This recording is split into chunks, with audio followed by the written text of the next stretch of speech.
Arc 6, The Corridor of Memories. Chapter 27, Electra's Wall. A woman, a soul woman existed. The woman was a commonplace village girl, one with an ordinary birth and growth. Loved by her parents, loved by her siblings, the woman too loved her family. She was an extremely normal woman. With a fiancé decided by her household, she shall end her established lifetime in a corner of a poor village, identical to many other village girls. For the woman, that meant life, the paved order of things having no room for doubt. Such ordinarity of the woman was crushed at the hands of sleazy powerful men who appeared in the village. What made her fit, or was it merely the vice of humans? Unknowing of the eventual truth, the woman was coercively desired by the powerful men. No matter it being a poor village of a small country, there existed a disparity impossible to eliminate with the powerful men. The woman was unable to oppose the demand of the powerful men. She had no choice but to yield to the irrationality of fate. However, the woman was loved. By her family, by her fiancé, by the people of her village. Braving the oppression of the powerful men, the people's rage flared up, giving birth to flames of war before long. The fire spread, the residents of the village organized into an army, and at last, the powerful men along with the small castle were scorched to the ground. In not but a single evening, the woman's position changed vastly. A mere ordinary village girl, her fiancé the ringleader of a single group of troops. The raging of the unremitting blaze, the surrounding ones who regarded that as hazardous turned to their own troops from one to the next. That proved as being beaten at their own game for those who roused themselves, claiming it was all for the sake of the woman. The fire spread whilst the flames of war coruscated, burning the small country, neighboring countries, and the great country to nothing before long. The existence of the woman, who was made to be the origin of it all, was renowned. The people rumored her to be a beautiful maiden of the heavens. Illusions piled over illusions, and due to the interest and expectations, the woman's petite body was about to shatter. Nobody took notice of that. Neither her family, nor her fiancé, nor the people, no one was looking at the woman. Cheers when she moved a hand, stampedes when she walked a street, tears of joy when she spoke a word, were all turned towards the woman. The woman, this is strange. Why you read ro? Ing. Shrouding her face, she denied that this wasn't possible, that this wasn't supposed to be. Herself was a mere village girl, neither a beauty of the heavens nor a charming siren, but a single meager village girl. Wherein her lay such worth? The people were intoxicated with dreams. Misled by illusions, dancing with ideals. Before long, without adhering to any curtailments, even the great country was burnt to ash with the woman at its origin. The ruined great country, the robbed castle, at its summit the fiancé knelt before the woman. And informed her. I love you. This triumph, the smiles of the people, are all things given by you. The flaring capital city, heaps of corpses, the people trembling moved with ecstasy. The villagers she lived with too, the family who loved her too, the fiancé who wished for well-being too. No longer was anyone anywhere. Without responding to the fiancé, the woman left. Abandoning her family, the villagers, anything and everything. She was not supposed to have been bestowed with it. Never had she wished for it. The woman merely lost everything. Having lost the days she was loved which certainly existed, the woman, alone, proceeded to the burnt fields. Yet the dreams, the illusions, the ideals did not let the woman escape. Wherever she proceeded to, anyone and everyone loved the woman, crushed by the woman, desired the woman, everything was brought to ruin. Anyone and everyone loved the woman. Like a curse. Whilst unaware of true love inside. The witch of lust sought the love she lost, and continued to be loved by the love-summoning ruin. The swordsmanship brimming out of him pierced without restraint towards Subaru and the others who had challenged Electra. The man was garbed in a crimson robe with both of his arms outside of his sleeves, and his upper torso lay bare other than the serrure wrapped around it. There was a glint of madness in the stick swinger's eyes after he'd given them the dire proclamation. The trial of the second floor, which in short was making their examiner, the stick swinger, recognized their qualifications to proceed up to the upper floor. That had already ended up with 2 people dropping out due to the atypical skill of the man. Even under these conditions, Amelia had somehow managed to snatch away victory thanks to her fighting strength, along with her characteristic pluckiness, tenacity, and use of numerous weapons. However, Subaru, don't the conditions say that it's fine if just one person clears it? The stick swinger, who? Who the hell said that? Stop pulling stuff out of your ass, you prick. Why would it be that if one person can go up, then all the rest of you can? Use your common sense, use it. Is the inside of your head also like that of a small fry, you prick? Subaru, why you making this point to the guy who doesn't want to be told the most in the world about common sense? Subaru groaned at the perfectly reasonable point which the man had made, who'd now crossed his chopsticks over, one held in each hand, with a clack.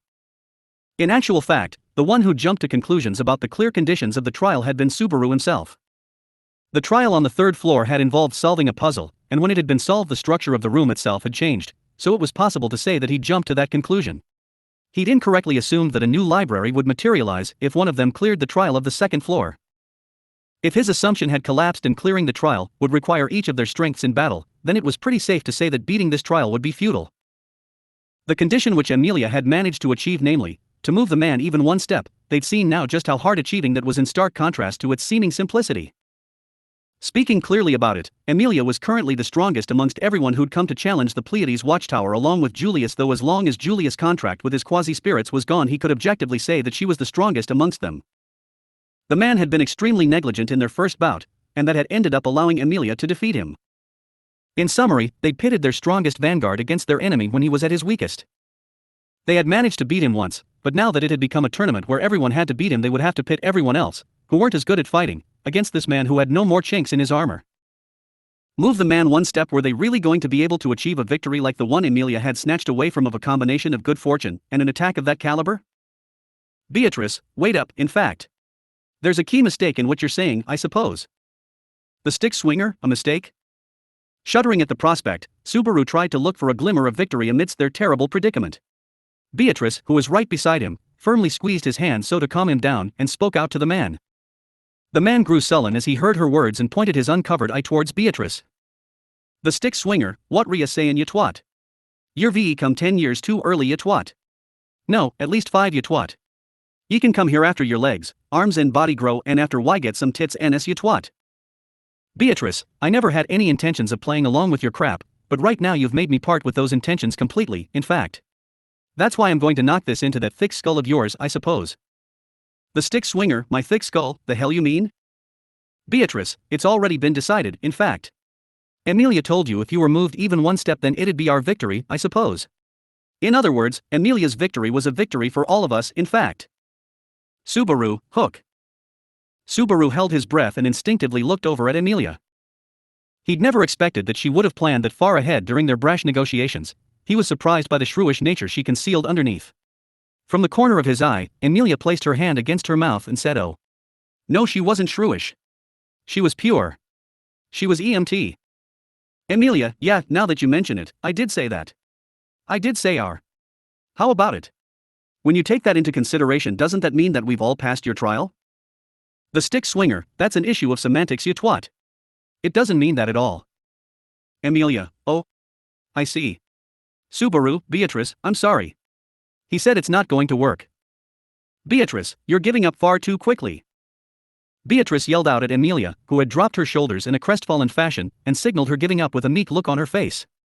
Although Subaru too had thought it an unreasonable turn of wit when he stopped to think about it. And that was because he'd been in so much despair about the height of the wall in front of them that he'd wanted to cling on to the possibility. The stick swinger, well, there is some sense to what that runt is sayin'. I also seem to recall it at first bein' that you can take on as many people as you like so long as you try and get past me.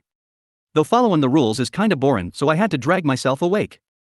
Subaru, when you say you had to drag yourself awake, you mean that stuff at the beginning was you hacking the system?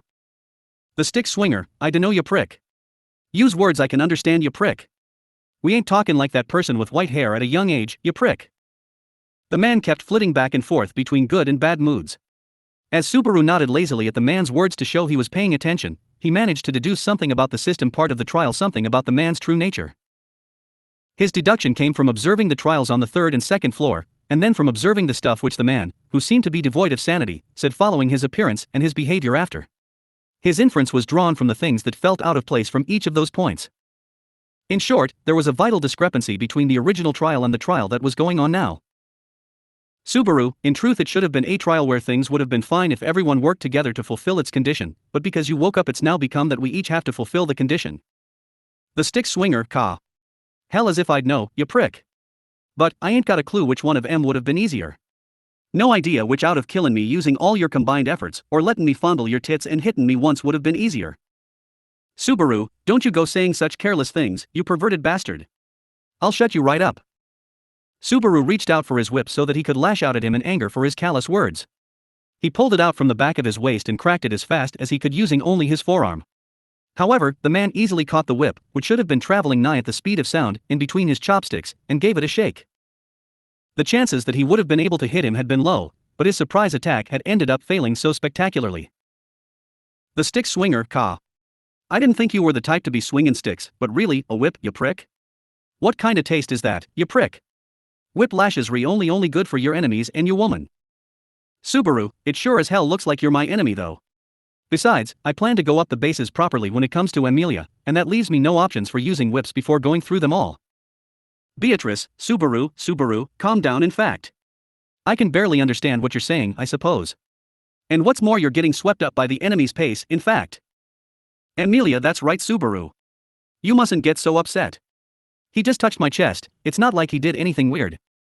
Subaru, that is something that's weird, Amelia Tan. The stick swinger, in general, it is something to get upset at, smokin' hottie. Both the man and Subaru replied to Amelia, who had been trying to calm them down, at the same time.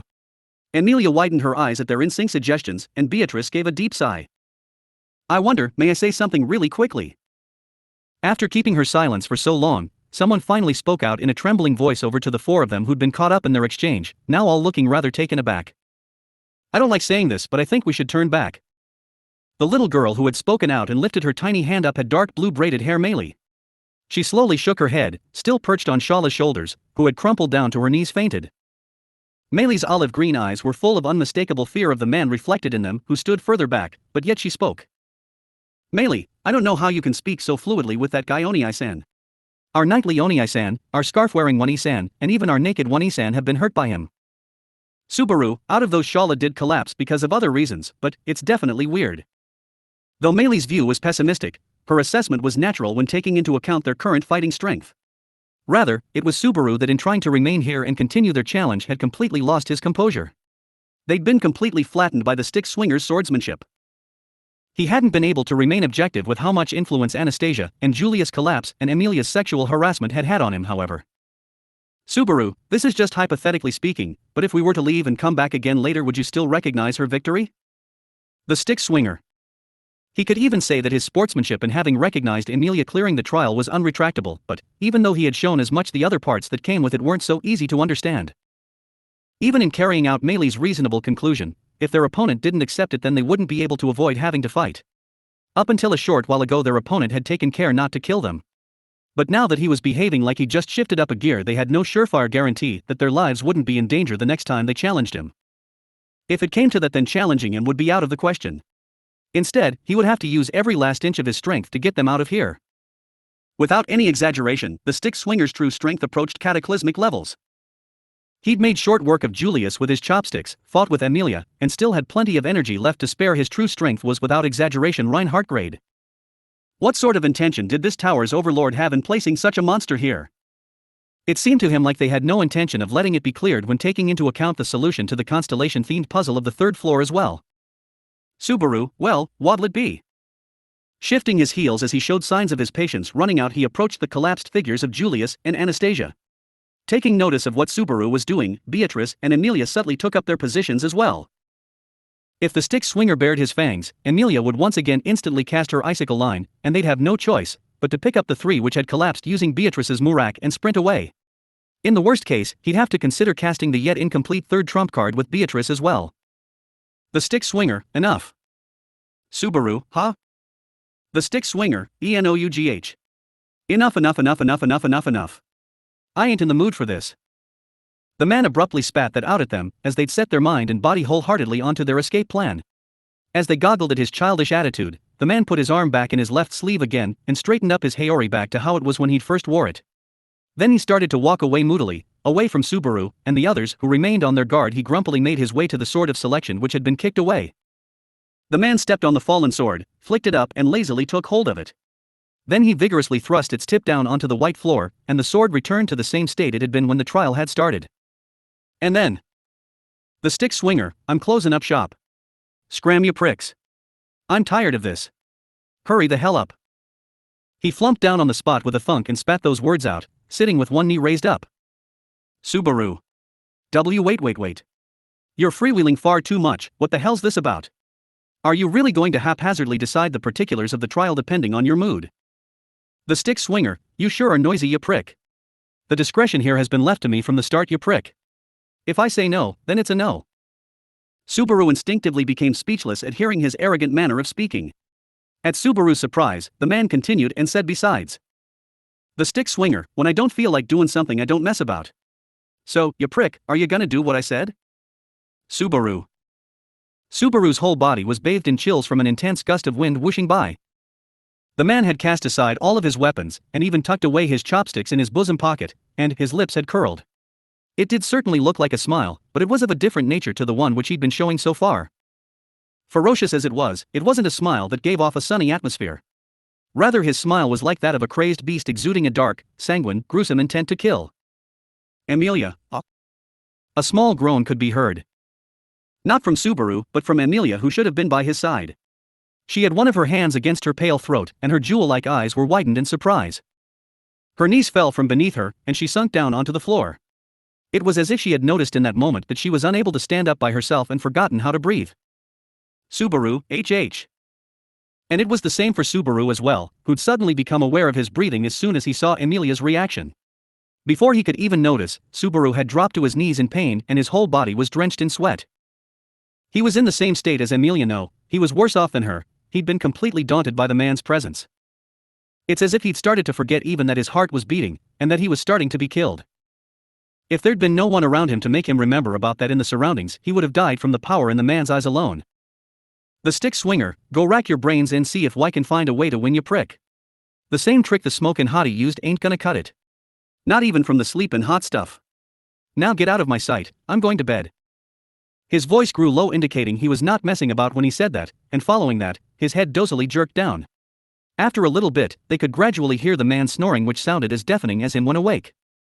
In that sense, his loud snoring wasn't at all contrary to his personality. However, none of those who were left standing here were able to laugh about it. Meili, let's turn back from here as quickly as possible. He wanted to leave this place as quickly as possible. Making good on Meili's words, who'd insisted they do just that, Subaru and the others slowly grabbed their fallen members and were forced to retreat from the trial. I see.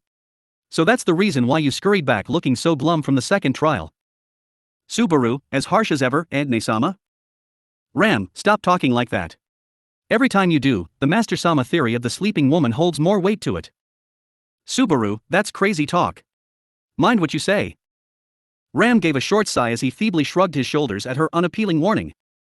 They were on the 4th floor, in the room adjacent to the green room. Subaru and Ram were vis-a-vis with each other, and Emilia, Beatrice, and Meili were there too. The number became 6 when you included Shala, who they'd rolled in here as the final member. The group had climbed down the long staircase and fled from the 2nd floor. The first thing they'd done was carry their wounded to the green room and entrust them to the spirit's treatment. Their diagnosis on the way was that Julius had simply only fainted, whereas with Anastasia the underlying reason was exhaustion due to having used too much magic. In all, their lives weren't in danger. Therefore he'd placed them in bed and moved rooms with Ram so that he could explain the situation to her, and to get around the room's people limit as well. However, Ram, I heard that there was a ridiculous examiner too, but it was just Emilia-sama that was acknowledged by him, right? Was it not possible for just the one person to see the library? Subaru, that's Emilia. Oh, I hadn't thought about that now that you mention it. Right, I may have been able to go up to the 1st floor if it was just me. Should we try asking the stick swinger-san if I can? Subaru, no, let's not. I don't want to stir up the hornet's nest and risk him getting irritated again, and even if he told Emilia-tan that she can go up by herself, that would be dangerous. Emilia, I'll be really careful, you know? Subaru, it's dangerous. Ram, it is dangerous. Beatrice, it's dangerous, I suppose.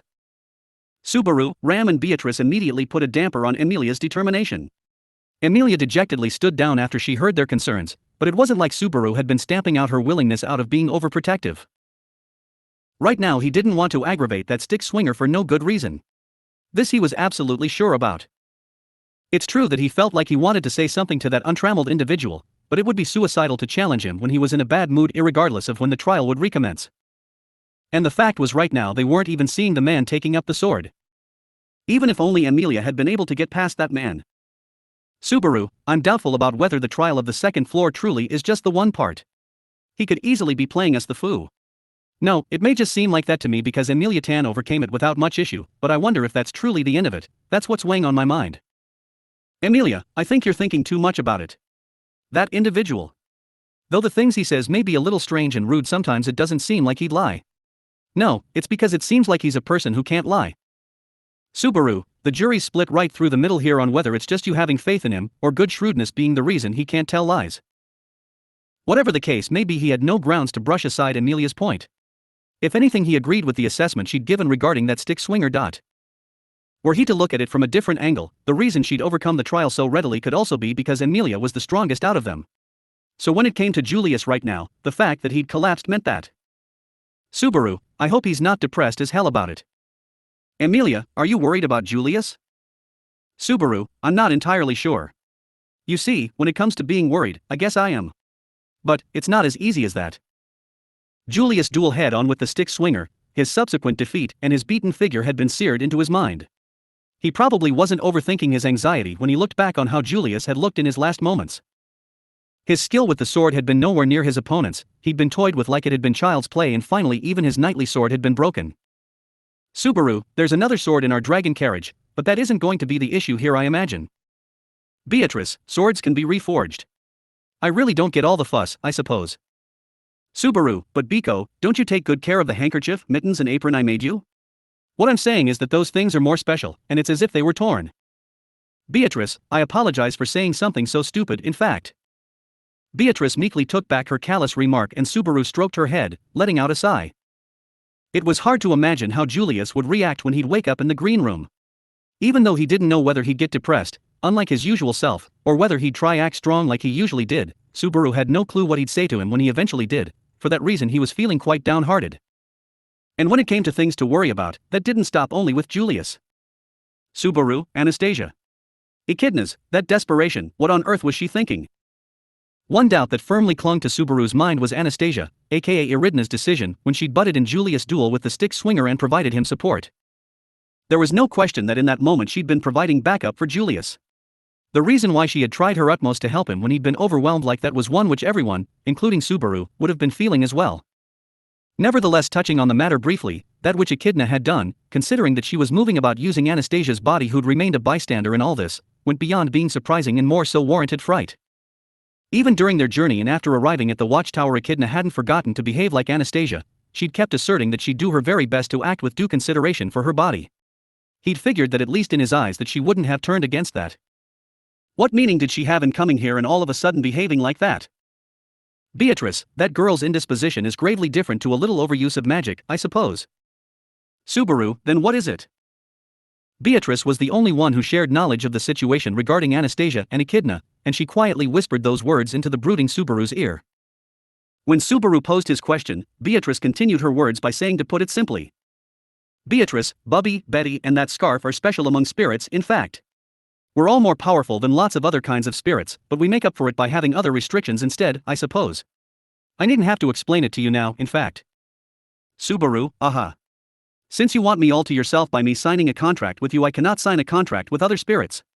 You can rest assured that I'm yours, Biko. Beatrice, it's nothing as cheerful as that, I suppose. This is more about that scarf spirit, in fact.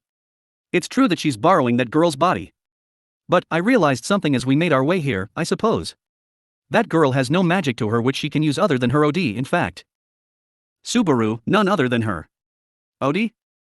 Beatrice, she's the same as you, there's a defect in her gate, I suppose. Its valve is broken and its ability of drawing in mana from the outside is kaput, in fact. So she can't use magic unless she whittles down her own life, I suppose. Subaru, then that means it can be fatal. Subaru gulped at that realization. Subaru was in shock of the problems which Anastasia's body bore. They would be severe handicaps in a world like this. He recalled the words which Anastasia aka Eridna had said before, my trump card whittles at my body. She'd meant those words literally. And now that this fact had become clear, Subaru had ended up becoming more and more bewildered. If in fact Echidna's misuse of Anastasia's body had been for nothing other than to shorten her host's life, then Subaru, why did she always try to help Julius? It didn't look like this was something she'd done out of some intricate plan. Undoubtedly taking this risk from worry of Julius' condition must have been behind that act of desperation. Was Echidna attracted to Julius? Was that one of the powers of his divine protection of gathering spirits as well? Ram, I'm worried about Anastasia-sama and the knight Julius as well, but we have other issues that we need to deal with, don't we? Subaru, I guess you mean that stick swinger. Ram, that's right.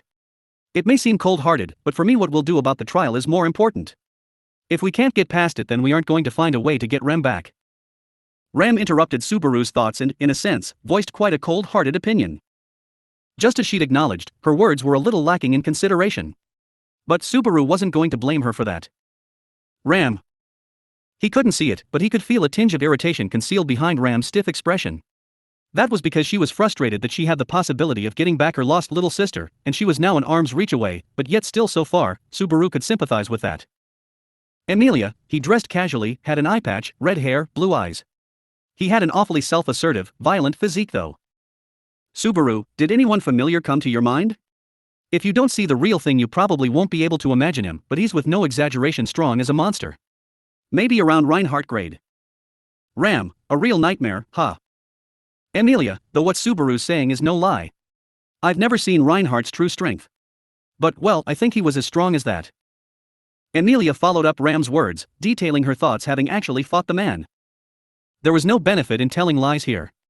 From her judgment, Ram wearily placed her hand against her forehead and said, Ram, if we put confidence in Barosu and Emilia-sama's words, then our enemy is of the same caliber as the knight Reinhardt. If as said they truly are equal to the world's strongest man, then there's one that's at least close to his level in every part of the world. Subaru, so essentially Reinhardt is the strongest in the kingdom, and each of the other 3 countries have their own strongest. Ram, in the Valachian Empire there's the first general, the Blue Lightning Cecilis segment, in the Holy Kingdom of Gustico there's the Crazed Prince, and in the Kararaji city-states there's the Admirer Halibel. But each have different traits to them. Subaru, none of them have long red hair? Ram, I'm not sure because we only don't know what the Holy Kingdom of Gustico's Crazed Prince looks like. Subaru, prince, a prince huh? I guess he didn't give off that kind of feeling?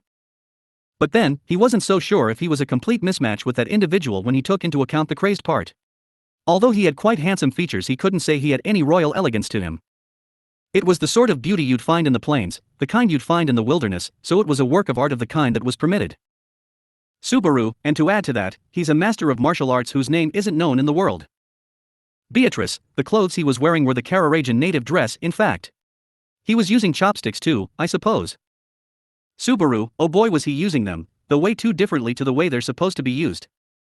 Besides, no matter how much Subaru strained himself, he was unlikely to find a connection between a master of martial arts who was unknown to the world, and that man. The man was a bit older than Subaru, most likely in his mid-20s. However, he felt that something was not quite right in regards to there being such a skilled man of that age with such a twisted nature ending up being unknown, and that feeling took precedence. Moreover, there was still a doubt troubling him regarding whether the man who'd been placed there by this Pleiades watchtower's strange mechanism was really just some randomer. Meili, Oni-san, can I butt in for a sec? Subaru, Meili, doesn't it look like naked Oni-san's about to wake up? Meili, who'd been busy giving Shala a lap pillow, raised her hand up from a corner of the room. And just as she'd said, Shala, with her head still resting against Meili's lap, captivatingly stretched out her body, and started to groan, fallen. Then she slowly opened her eyes as everyone else looked on at her. Shala, master. Don't leave me alone please. I don't want to be alone anymore. Subaru, stop acting so miserable from the get-go. You were up all along, weren't you? Shala, geez. In a strange way I thought you might show your affection, master, but it turns out you're mean as always. But, I love that part of you too. Subaru, looks like I was worried for nothing. Shala lifted her long legs up, swung them down, and nimbly got up. She shook her so-called scorpion tail about and looked around the room, then she cocked her head and said, Oh? Shala, huh? Why are we here? If I'm not mistaken, we got through the trial with one of Master's dramatic flashes and made it up. Subaru, oi, this isn't a dream. This is reality. Shala, you were hugging me, Master, and you started to laugh, telling me to not let go again. Subaru, that was a dream. You fainted straight after the second trial started. Subaru shouted that at Shala as she recited the contents of her horrifying dream. Then he tried to remind her about what had happened just before she'd fainted. However, Shala snorted her nose and said fainted, as if she was playing dumb. Shala, me faint? There's no way I'd do something so shameful. Even after I reunited with you, Master, after so many centuries, I didn't end up fainting, you know? Me fainting, you're gonna reduce me to tears saying something so absurd. Emilia, I get that you're tempted to doubt this, but you really did faint. Subaru and Meili were really worried about you. Believe you me. Shala, ho. Master worried about me. Dehe, I believe you. Subaru, that was easy. Meili, me being tacked on like an extra, now that's a little unexpected. Both Subaru and Meili looked troubled as they witnessed Shala fawningly express her opinion as she slackened her expression. Nevertheless, after she acknowledged the reality of the present, Shala cocked her head the other way and said, "Who?" "Shala, but what caused me to faint? It ain't usual for me to collapse. In those kinds of situations it wouldn't be strange if everyone ended up dead other than Master." "Ram, I get that you're pinning too much hope on Barusu. Sorry, on your master, but that's what I've heard really happened. Take your time and think back to earlier. Picture the long, long staircase in front of your eyes." Emilia, the long, long staircase. Was Ram trying to get her to follow her memories and recall what had happened? She spoke in a hushed voice as if she was hypnotizing her. There should have been a hitch in Ram's plan in that she hadn't witnessed that scene, but she slowly unraveled Shala's locked memories as if she'd been there to see it. "Ram, you're greeted by a white room with a steel sword thrust down into the floor. The moment someone lays their hands on it, a strange voice echoes in everyone's minds, who's there?" "Emilia, my heart's pounding." Both Shala and Emilia were reliving the experience thanks to Ram's emotional recitation. Setting Shala aside, Emilia ought to know about what had happened in detail, but Subaru didn't interject in fear that he'd break the mold of the conversation. Finally, her recitation approached Shala's sealed memories. "Ram, right then, the silhouette of a person materializes at the back of the room. A man with red, long hair, blue eyes and dressed in exotic garb. Shala, ah. Shala jumped back and let out a shriek the moment Ram reached that crucial scene. She turned to face Subaru, preparing to jump towards him, however he'd anticipated it. He bent his knees and caught her. This time he didn't fall. Instead he was pressed against Shala's soft skin as if he were in a vice. "Subaru, ow. I guess you remembered. You remembered right. Shala, why is that guy here? In spite of all of you telling me he was dead. He survived. I knew he was a guy who's nigh unkillable." "Subaru, who? What are you saying?" As his eyes teared up in pain, Subaru tried to ask Shala what she was talking about, and then it dawned on him. He realized what Shala's words meant. The person in question that corresponded to what she'd said since they'd come to the tower was only one. And that person was Shala, the stick swinger. The stick swinger Reed. That savage. That demon. He's come back to life to fondle my chest again. Reed Istria. That was the name of the swordsman who'd gone down in legend. A great swordsman who was said to have killed witch beasts, master swordsmen, dragons and finally even witches. He was the first person to have received the name Sword Saint and was also one of the 3 great heroes who saved the world. He'd kickstarted the glory of the Istria family, lineage of the Sword Saint which Reinhardt van Istria was a part of. Even now he was the highest aspiration of those who lived by the sword. The situation was hard to believe. His name was the name of a life that should have perished 400 years ago. He probably would have laughed at the possibility existing if this place hadn't existed for centuries with a tower that had been built by those connected to the witch. Nevertheless, there was a living witness who knew about 400 years ago here. Nevertheless, they were in a tower that the sage who'd lived 400 years ago had built here. When he took into consideration his poor character, didn't he seem to be saying something like, "I've placed the first generation Sword Saint as the strongest guard here, now surpass him"? Subaru and the others hurriedly went back to the green room with the facts they gathered. They would have to come up with a game plan now that they knew that their enemy was Reed Istria. Luckily he'd heard that particular Sword Saint had been a man who wasn't lacking in anecdotes. And luckily they had a talented person in their group who was well read on the greats of bygone days. Of course he would imagine that the aftereffects of his defeat lingered within him. But once he found out about his opponent's identity, the shame he probably harbored should vanish too. After all, their opponent was to blame for this. At any rate, their enemy was the Sword Saint, a man who held the same family name as Reinhardt and became its founder, building the name up. When you think of it like that, he should be able to easily digest even his defeat to him.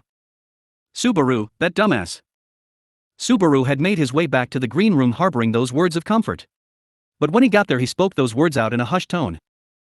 There were beds of grass at the back of the room which the spirit had laid out for the wounded. There were 4 of them in total, and laying in them were Rem, Anastasia, and Patrash in the backmost one. Only one of those beds were empty, the one between Patrash and Anastasia. And on top of that ivy-woven bed, lay nearly his broken knightly sword. The man slowly opened his eyes to the sound of footsteps clambering up the stairs, and the aura of a man readying himself to fight piercing through his skin. He felt no anger at having his sleep interrupted. After all, life was a constant battle. When you come to the resolution that your flesh and blood is always walking the tightrope between life and death, you end up living without any turmoil in your heart no matter what transpires. Gradually the figure of the man who was climbing up the stairs came into view. He could remember that man's swordsmanship. He could even remember that man's footsteps and his footwork. It had only been a short while ago. There was no way he could forget. Only, that should have been the same for his opponent too, so he thought it was strange. He'd thought that his opponent was a little smarter than this, nevertheless. The man, He lost that impression as soon as he looked at his opponent's eyes. An impulse had surged through him that had led him to scoff instead. He sumptuously let it echo on top of his tongue, and then briskly scratched his red hair. The man, I ain't gonna be just playin' about this time, you prick. He didn't think there'd be any meaning to saying that, but he cast his words out of courtesy, just in case. When his opponent received them, he closed his eyes for a moment and instantly threw away all of this emotion. Then, his opponent stretched out his hand without any hesitation and pulled out the sword that had been thrust down into the floor and held it out in front of him. Julius, Knight of the Royal Order of the Kingdom of Ludnica, Julius Juukulius. The man. After he gave his name, the knight broke into a fierce run as a result of his own eyes narrowing. The man Reed Estrella bent his lips into a twisted smile. Reed, you couldn't even hope to be my playmate as long as you keep using that boring title. Author note from Tappay. Perhaps, when they retreated from the room, Subaru carried Julius on his back, Emilia Princess carried Anastasia, and Biko and Meili carried Shala together by her arms and legs, sort of like a stretcher. Shala felt lighter, but Biko and Meili were exhausted and dropped her halfway down the stairs, and Emilia Tan had to frantically catch her as she tumbled down. In the end, Emilia Tan carried both Anastasia and Shala against both of her shoulders, and it appeared like she went downstairs with them whilst keeping Biko and Meili's spirits up. Chapter 28, Julius Juukulius. I am afraid that no one would believe it. My name is Natsuki Subaru. Servant of the Roswell Manor and royal election candidate Emilia-sama's best knight. At that moment, almost everyone in the royal hall turned their heads towards the self-proclaimed knight. The person speaking completely failed to keep his emotions in check, but additionally, there was another person who was equally emotional, watching everything from the side. Picking up the sword of selection from the ground, he felt it fit so perfectly in the palm of his hand, very much so that the urge to break into tears arose within him for some reason. It was almost as if he truly were under the delusion that the sword had selected him in particular. Even though, in this instant, there was absolutely no reason for him to be feeling so proud in such a manner, within his own self. Julius, SHHK. Compared to his broken beloved sword, his new blade felt a smidgen thicker, the tip heavier. However, if he based himself on that and swung the blade, he would be able to more or less get used to the differences immediately. Not all battles could be handled with only the usage of a weapon one was accustomed to. It was a source of pride for him that he had trained himself to imagine all possible situations, and that he was able to do battle with any sword at hand. Reed, really boring, you. His sharp thrust was carried by said pride, and it was aimed right between the yawning man's brows. However, the man just tilted his head, the tip of the blade nearly coming close to its target. As soon as the red-haired man noticed a few hairs having been severed, he jumped back. He pressed his weight hard against the ground and jumped back, thanks to his heels remaining hot due to the footwork.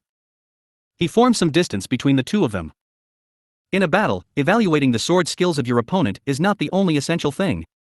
Neither is it about just the sword in the hands. The rhythm of the feet and the pace of the legs are also extremely crucial. Of course, the swordplay matters as well. To get the optimum position, to get the fastest pace, in order to maximize your potential, you mustn't just use your hands and legs, instead you have to use every part of your body. Therefore, it's imperative that beginners in the art of swordplay learn proper footwork first. Truly, he believed he was fortunate to be blessed with a great teacher. Although that teacher's skills were now below his current skills, this was due to age, a factor that no one was able to circumvent. Nevertheless, there was no doubt that he was quite a skillful person in teaching things to his students even beyond their own strength. It wasn't just putting practice into his sword art, but also where those arts had come from, and in what form they had been passed down. He was a well-liked person who spoke about such things. Naturally, he too enjoyed listening to tales of others about it, and he deemed it an honor to be able to practice it. Julius. Catching up towards him with a leap, he aimed his sword down to where he was about to land. Up, down, left, right. 3 of those directions were guarded, and the one with the highest probability to deliver the killing blow was from below. Reed, you this again? Julius' sword, which swung towards the man's chest from below, was parried with ease by the man's stick. The stick was unbelievably sturdy, and easily deflected his sword. The sword swing took less than a second. Even if he saw it coming, to be able to do that meant he was exceedingly skilled, and had fine-grained control over his power to the extent that he could even thread a needle with ease. Julius. Julius gasped in surprise as his heavy swing brought his sword over his head. It created a small opening as he stumbled slightly and broke posture.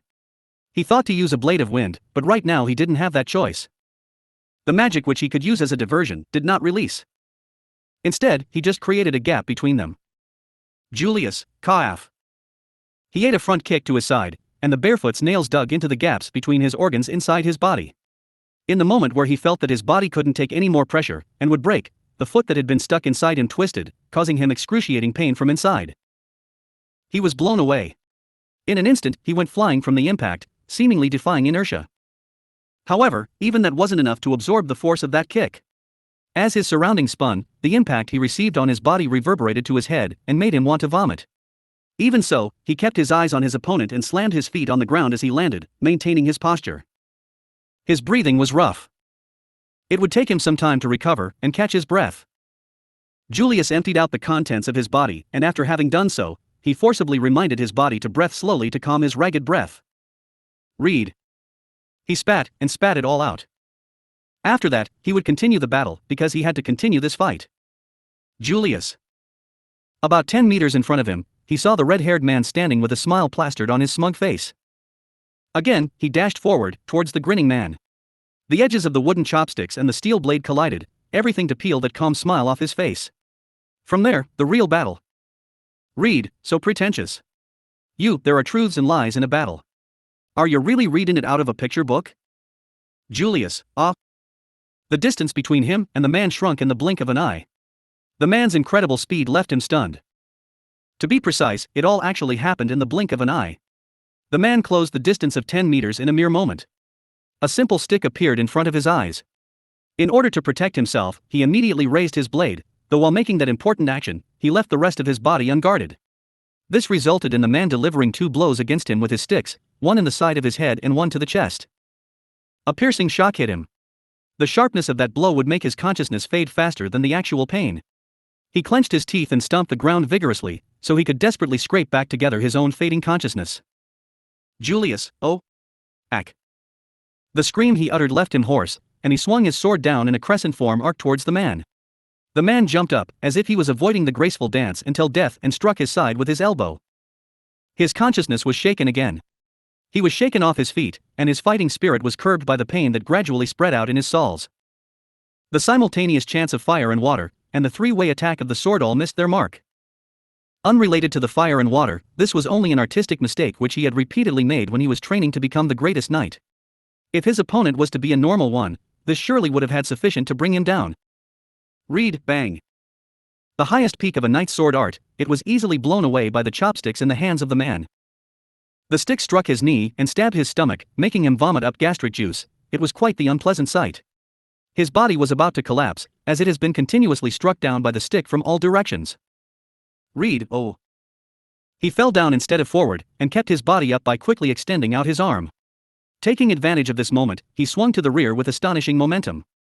The man let out a sound because he did not expect it, and jumped back.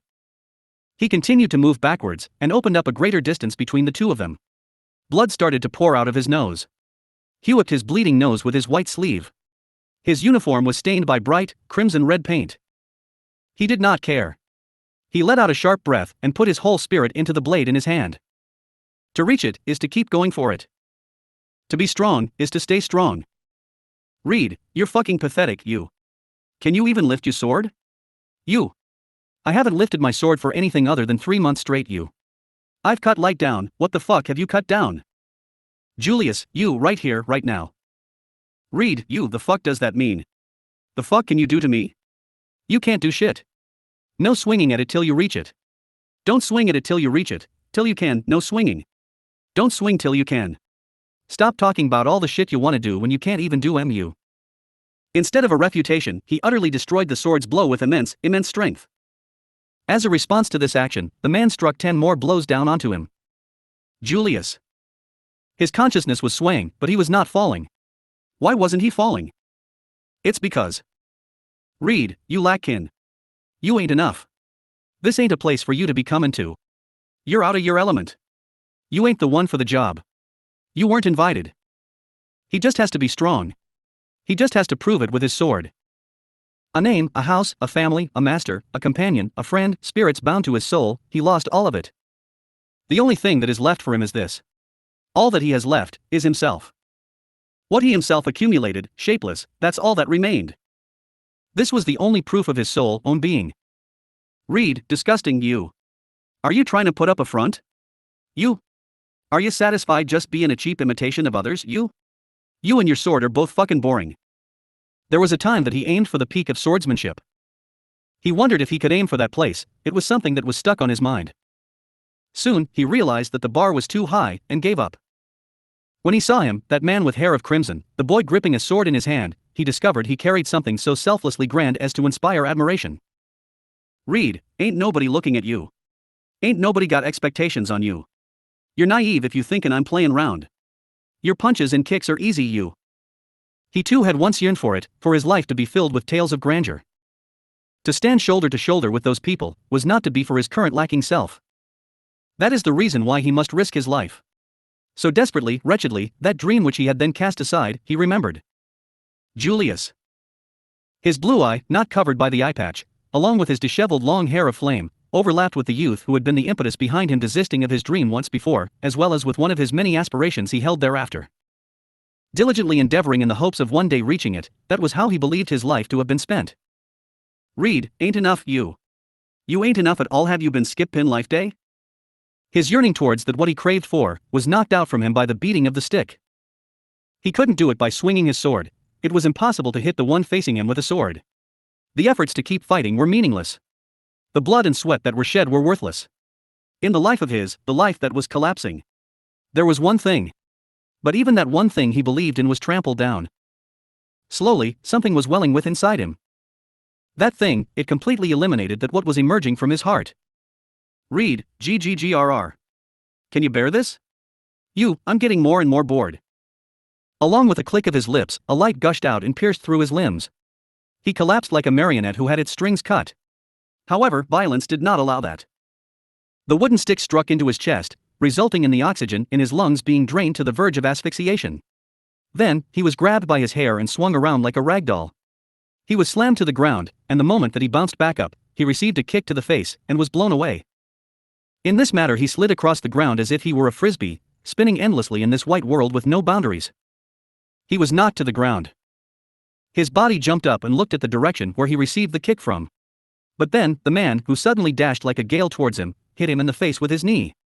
In the moment of the impact, the knee clashed against his forehead, and as his forehead split, he was flicked away. A gap between them was formed. Reorganizing his posture, that's what he should have done, but his body did not stir. Julius, FH, KHHH. His whole body was screaming like a siren, especially as the damage to his head was very serious. Even the consciousness inside his own skull was in a state of fluctuation. He was afraid that if he would relax, if only for a little, he would lose his consciousness that very next moment. The sword. Where was the sword? As if to ascertain it, he made his own strength flow into his own right hand and tried to slowly touch it. There was indeed the touch of the hilt. He felt relief. He couldn't let go. It's only this. He doesn't know what there is left to lose if he even loses the sword. In other words, what was in his hand was something else in the shape of a sword just now. Julius. He did not make any mistakes in his own state of life. He always believed that it was him being on his own path. He was so convinced, even now. Even now, to be able to change this, he had supposed would be impossible in his life. Henceforth, the problem here was not finding a solution for all the things that had slipped out of his hands and disappeared. Or was it simply a mistake? He lost his own way, he walked down the wrong path, all because he misunderstood what he believed in? His name, his house, his family, his master, a companion, a friend, spirits bound to his soul, he lost all of them. What if, what was only left with him now, was just a make-believe, incapable of offering any actual help, incapable of relying upon, incapable of any support? He would maintain his strength, that's what he swore to his master. He would remember his strength, that's what his last remaining friend told him. In a world where everything is lost, there's only strength which would assist him. Although, this strength was the only thing his frail and fragile self was certain wouldn't disappear. Read, you. The hesitation is finally gone from your sword. Julius, wah. How much time was wasted by asking himself how to answer that question? Probably not even a second. However, for a man for a sword saint, such gap in the moment is like having the chance of killing the enemy. He was desperate to raise his sword, to defend himself against this rapid, impending attack. A very sharp, shrill noise rang out. The only way of knowing that the sword's steel edge crashed upon the floor was by actually seeing it happen. Finally, he was parted from even the sword that slipped out from his own hands. Losing my name, losing my reputation. Now that I even lost the sword, is there any reason for me to still stand here? Read, without the qualifications to reach at the heavenly sword you. I cannot stand such a henchman like you. The parched voice coldly announced that, and the sword saint held his sticks out forward, bending his knees down. For the first time, the sword saint put out an attacking posture. Then, the stick was raised, and a strike there was no way for it to be mistaken, it was a sword attack. He released an absolute sword strike, and he was wrapped in the powerful shockwave of the strike, and blown away. Julius. Whether it was punching or kicking, this blow was completely different from all the attacks so far. This wasn't an attack. This was the zenith of the sword, the highest peak the sword can reach, the true power capable of a sword. Engulfed by the light, his consciousness was blown away. Did he see death? Did he see something that surpassed death? He didn't understand it at all. However, at the moment of being blown away, he heard a faint voice. Julius. A voice was screaming, it was full of melancholy. Desperately, the voice had dashed up the long staircase, as if just to witness this decisive moment alone. Since there was a voice calling for him, a very untimely smile was formed on his face. The greatest knight from the dragon kingdom of Lugunica. A royal guard of the kingdom's knights. The eldest son and the heir of the Juukulius family. The knight of the royal election candidate, Anastasia Hoshin. Julius Juukulius. Julius, oh. I wonder, am I even worthy of being called by that name anymore? Finally, with such doubts on his mind, Julius' consciousness, interrupted with a swoosh, was thus swallowed by the light. End of chapters 27 through 28, Electra's Wall.